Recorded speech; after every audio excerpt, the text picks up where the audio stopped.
Gilbert Blaise, président de Global Earthwatch, fondateur, depuis 12 ans maintenant.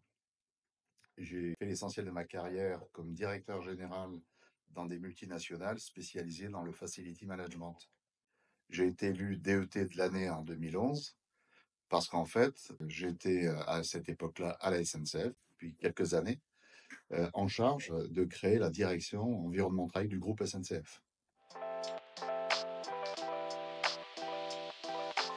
L'ARCEG a toujours été le partenaire des entreprises dont j'étais directeur général depuis 1981. Donc j'étais membre associé de l'ARCEG depuis 1981.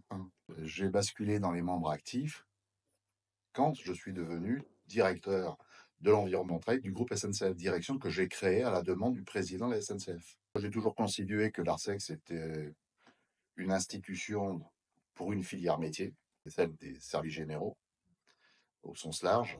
Et cette institution était pilotée par des directeurs de services généraux, méritants, engagés. C'était l'occasion d'amener autre chose à cette institution. C'est un regard entrepreneurial d'un dirigeant d'entreprise, en fait, qui, par le hasard de la carrière, se retrouvait directeur environnement de travail d'un grand groupe.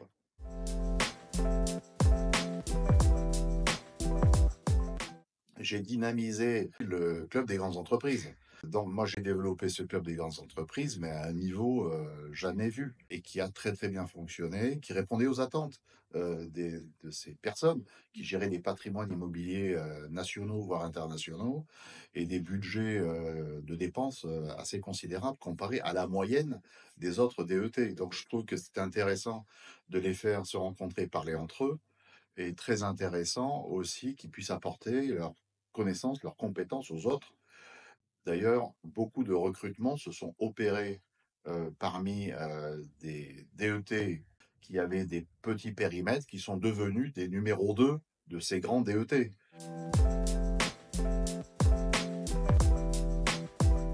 Mais il y a un événement majeur qui s'est produit sous la période où j'assumais les responsabilités, c'est la création du salon Workplace Meeting à Cannes, que j'ai soutenu à 200%.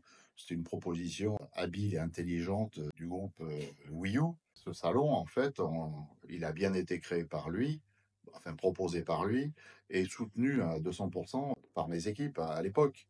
Le fait le plus marquant, c'est d'avoir offert à une filière métier le fait qu'à l'occasion des trophées, on monte les marches au Palais des Festivals de Cannes, ce qui est quand même extraordinaire. Sortir cette filière métier de l'inconnu, de l'invisibilité, pour moi, c'était une nécessité absolue. Ça a été assez compliqué d'y arriver, puisque c'était quand même associé à un contrat de prestation de service avec le groupe qui a assuré quand même la pérennité économique de l'ARCEG. Grâce au modèle qui a été mis en place, j'avais délégué cette mission à 2 DET qui étaient membres du COMEX, qui sont des gens hyper professionnels et bienveillant sur le plan humain, c'est Emmanuel Martins de Danone, et ça a été Stéphane Tual, qui aujourd'hui est chez Richemont.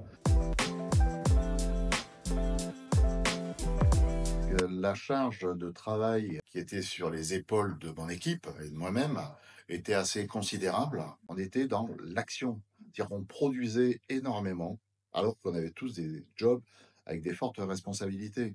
Le souvenir que j'en garde, c'est une équipe formidable, courageuse et innovante. Voilà, c'est ça le souvenir. C'est travailler avec les autres sur un projet commun et arriver à réaliser des choses nouvelles pour assurer un avenir. C'est la chose qui m'a marqué. Je repense aux fondateurs que je n'ai pas connus, 3, 4 directeurs des services généraux, qui avaient envie de se rencontrer dans une démarche de convivialité pour faire des échanges de bonnes pratiques. C'est le résumé de l'ADN de l'association. Après, on peut regarder le chemin parcouru. Il ne faut pas perdre de vue l'ADN de cette association.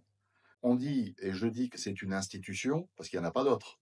C'est la seule qui porte la filière métier et qui peut mener un certain nombre de combats ou un certain nombre d'actions, d'initiatives.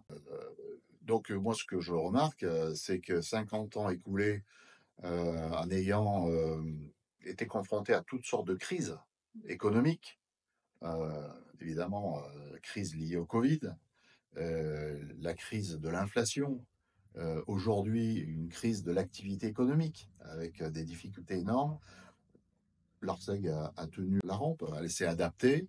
Je pense que cette filière métier devrait avoir sa propre maison de l'environnement de travail dans Paris. Je pense que l'évolution des espaces vers les bureaux partagés, le coworking, permettrait d'avoir un usage très varié dans ces locaux et qui constituerait vraiment un lieu où une famille, une communauté pourrait se réunir, se former, apprendre, faire du réseau, du business, plutôt que d'aller systématiquement chez les uns, chez les autres. Je pense que c'est une vision nécessaire au moment où la société se délite, elle est de plus en plus complexe à lire, de décider de se réunir dans un lieu où on s'identifie vraiment. Je félicite les présidents et présidentes successives. Donc moi j'honore la responsabilité des présidents et des présidentes, qu'on soit d'accord ou pas d'accord, parce qu'il faut y aller tous les jours et se battre pour une association de façon bénévole, en plus de son travail. Donc quand on s'engage à raison de 1000 à 1500 heures par an, c'est quand même énorme, puisque c'est le temps de travail temps plein d'un salarié normal dans une boîte.